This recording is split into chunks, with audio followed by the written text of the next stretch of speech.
আজকে আর কোনো blog video বানাবো না, ভাবলাম যে ফ্রিজটা কিভাবে আমি 5 মিনিটে পরিষ্কার করি সেটাই আপনাদেরকে দেখাবো। তো রোজ একই ভিডিও দেখতে আপনাদের ভালো লাগে না, তো অনেক দিন ধরেই ফ্রিজটা পরিষ্কার করব ভাবছি। তাই ভাবলাম ফ্রিজটা পরিষ্কার করি আর আপনাদের সাথেও শেয়ার করি কীভাবে তাড়াতাড়িভাবে 5 মিনিটে ফ্রিজটা পরিষ্কার করা যায়। তো চলুন ভিডিওটা শুরু করি, আর আপনারা কিন্তু শেষ অবধি ভিডিওটা অবশ্যই দেখবেন। তো চলুন। তো প্রথমেই মেয়েকে কিন্তু ঘুম পাড়িয়ে নিয়েছি, ছেলেকে স্কুল পাঠিয়ে দিয়েছি। দেখবেন এই সব কাজ ছেলে মেয়েকে নিয়ে কিন্তু হয় না, তাই ভাবলাম ছেলে মেয়েকে ঘুম পাড়িয়ে নিই। আর ওদিকে গরম জল করেছি, তার মধ্যে একটুখানি লেবু চিপড়ে নিয়ে আমি ফ্রিজটা ভালো করে পরিষ্কার করে নিচ্ছি। তার ফলে কি হয় বলুন তো, ফ্রিজে যে একটা ব্যাড স্মেল ছাড়ে সেইটা ছাড়ে না। আপনারা কীভাবে পরিষ্কার করেন একটুখানি কমেন্টে অবশ্যই জানিয়ে যাবেন।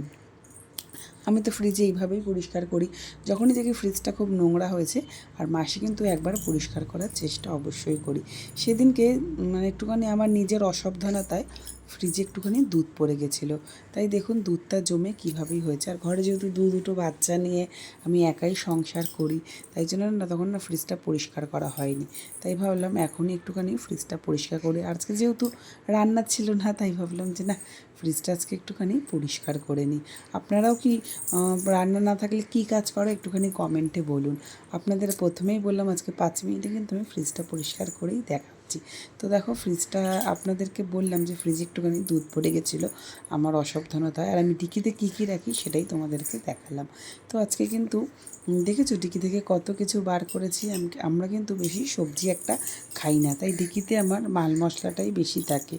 তো ধনে জিরে, তো দেখেছো দুধ পড়ে ডিকিটা কী অবস্থা হয়ে গেছিলো, সেটাই এখন ভালো করে পরিষ্কার করে নিয়ে আসলাম। তো এরপর এই ডিকিটাকে সাজিয়ে নিচ্ছি, তারপরেই সব কিছু গুছিয়ে রেখে দেবো। মেয়ে কিন্তু এখনও অবধি ঘুমাচ্ছে, তাই ভাবলাম মেয়ে যতক্ষণ ঘুমায় ততক্ষণই আমি এই কাজগুলো করে নিই। বাচ্চা নিয়ে কাজ করলে কিন্তু এইসব কাজ কিন্তু একদমই করা যায় না। আর আমি কিন্তু ফ্রিজে চানাচুর, তারপর হচ্ছে বিস্কুট, চিনি, ময়দা, এগুলো কিন্তু আমি রাখি। তার ফলে কি হয় বলো তো, ফ্রিজে এইসব জিনিস রাখা থাকলে ভালোই থাকে, নষ্ট হয় না। তোমরা একবার রেখে দেখবে। অনেক সময় কি হয় তো, বর্ষাকালে ফ্রিজে বাইরে দেখবে চানাচুর থাকলে কেমন নেতিয়ে যায়, ফ্রিজে থাকলে দেখবে নেতানো হবে না। আমি কিন্তু বিস্কুটটাও রাখি, তোমরাও কি এরকম করে করে দেখতে পারো। চলো দেখো ফ্রিজটা আমার কিন্তু মোটামুটি পরিষ্কার হয়ে গেছে। আর আমি কিন্তু মাঝে মাঝে যখন 1-2 সপ্তাহ ছাড়া ছাড়া আমি একটুখানি লেবু কেটেও দিই, তাহলেও ফ্রিজে যে গন্ধটা সেটাও কিন্তু চলে যাবে। আজকে আমার রান্না নেই, তোমাদেরকে কিন্তু আমি আগেই বললাম। তো ভাবলাম তাহলে আজকে ফ্রিজটাই পরিষ্কার করি। তো আজকে ফ্রিজের ইয়েটা পরিষ্কার করেছি, যেখানে খাবার টাবার রাখি, আর একদিন করব পাল্লাটা। কেন ফ্রিজটা বেশি গরম হয়ে গেলে তখন আবার ফ্রিজের ভেতরে যা যা খাবারপত্র থাকে নষ্ট হয়ে যাবে, এমনি যা গরম পড়েছে। তোমরাও কিন্তু এইটা করতে পারো, গরম জলের সাথে একটুখানি লেবু নিয়ে ফ্রিজটা পরিষ্কার করবে, তাহলে দেখবে ফ্রিজে আর বাজে স্মেলটা আর ছাড়বে না। আর দেখো আমার যেহেতু রাস্তার পাশেই বাড়ি, তাই দেখো ফ্রিজটা কিন্তু 2-3 দিন ছাড়া ছাড়াই মুছতে লাগে। আমি কিন্তু কলিন দিয়ে মুছিনি, ওই যে গরম জল আর লেবুর ইয়েটা ছিল ওইটা দিয়েই কিন্তু ফ্রিজের বাইরেটাও মুছে নিচ্ছি। তোমরা কি দিয়ে মোছো দেখো কি সুন্দর পরিষ্কার হয়েছে। তোমরা কিন্তু এরকম ট্রাই করে দেখতে পারো, আমার তো খুব উপকার এসেছে। অবশ্য এই ভিডিওটা আমি ইউটিউব থেকেই দেখেছি, দেখে ভাবলাম আমিও এইভাবে পরিষ্কার করি আর তোমাদের সাথে শেয়ার করি। যারা আমার ভিডিও দেখতে পছন্দ করো তারা আমার মতো করে পরিষ্কার করে নিতে পারো। তো তোমরা কিভাবে ফ্রিজ পরিষ্কার করো কমেন্ট করে অবশ্যই বলবে। আর চলো আজকে কিন্তু অনেকটাই কাজ আগিয়ে নিলাম। অনেক দিন ধরেই ভাবছিলাম যে ফ্রিজটা পরিষ্কার করব, কিন্তু আর হয়ে উঠছিল না। আজকে যেহেতু দুপুরে রান্না করাই ছিল, তাই ভাবলাম ফ্রিজটা পরিষ্কার করে নিই। বাড়ির বউদেরকে কিন্তু এরকমভাবেই বুদ্ধি করে কাজ করতে হয়, কি তাই তো বন্ধুরা? তো চলো, আমার ভিডিওটা তোমাদের কেমন লাগছে, আপনাদের কেমন লাগছে সেটা কিন্তু অবশ্যই বলবেন।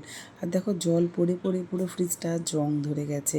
তো ফ্রিজটার বয়স হচ্ছে 7-8 বছর হয়ে গেল। আমার নতুন সংসার জীবনে আসার পরেই প্রথম কেনা হচ্ছে মিক্সার মেশিন, তারপরেই হচ্ছে ফ্রিজটার দাম নিয়েছিল মোটে 10,500 টাকা। সেটাকেই আমি যত্ন করে এখন অবধি রেখে দিয়েছি। যদি কোনো দিনও নিজের টাকা ইনকাম করতে পারি তাহলে একটা অবশ্যই বড় ফ্রিজ কিনবো। আর এই দেখো এটা হচ্ছে প্রথম মিক্সার মেশিন। তোমাদেরকে বললাম সংসার কিন্তু অল্প অল্প করেই গুছিয়ে নিতে হয়, একবারেই কিন্তু সব শখ হয় না। দেখো আমি কিন্তু হাতে মশলা বাটতে পারতাম না, তার জন্যই তোমাদের দাদাভাই আমাকে এই মিক্সার মেশিনটাই কিনে দিয়েছিল। আর যেহেতু রাস্তার পাশেই আমার বাড়ি সেহেতু প্রচণ্ড ধুলো পড়ে, আর আমার জানলার পাশেই ফ্রিজ আর এটা রাখা থাকে, তাই জন্য দুদিন ছাড়া ছাড়াই কিন্তু এরকম মুছতে লাগে। তো দেখো কোনো কাজ কিভাবে করব, মেয়েকে ঘুম পাড়িয়ে রেখে এসেছিলাম, মেয়ে গেছে উঠে। তো চলো আর কাজ করা যাবে না, আগে মেয়েকে ধরি। আর এদিকে বাচ্চাকে কাঁদিয়ে কোনো কাজই করা যায় না। আপনাদের যদি ভিডিওটা সত্যিই ভালো লেগে থাকে প্লিজ আপনারা ভিডিওটা শেয়ার করে দেবেন আর একটা লাইক করে দেবেন। আপনাদের একটা লাইক আর একটা শেয়ার আমাকে কিন্তু ভিডিও বানাতে অনেকটাই উৎসাহ করে। তো দেখো তারপরে দেখো মেয়েকে খাইয়ে নিয়েছি। আর আজকে বললাম না রান্নায় ছিল, শুধু খাওয়ার আগে একটুখানি ডিমটা ভাজা করে নিচ্ছি, আর সাথে ভাত আর ডাল। আজকে সিম্পল খাবারটাই খাই, রোজ একঘেয়ে খাবার খেতেই ভাল লাগে না। তো চলো ডিম ভুজিয়া করেছি আমি। তোমরা কে কী রান্না করলে কমেন্টে অবশ্যই বলো। আর তোমরা কিন্তু সুন্দর সুন্দর কমেন্ট করলে আমি আমার ভিডিওতে তোমাদের কমেন্টটা তুলে ধরার চেষ্টা করব। তো চলো আজকে ভিডিও থেকে বিদায় নিচ্ছি, দেখা হবে অন্য কোনো ব্লগে। তোমরা কি ভিডিও দেখতে চাও কমেন্ট করে অবশ্যই বলতে পারো। তো চলো আজকের মতো টাটা, বাই, গুড নাইট।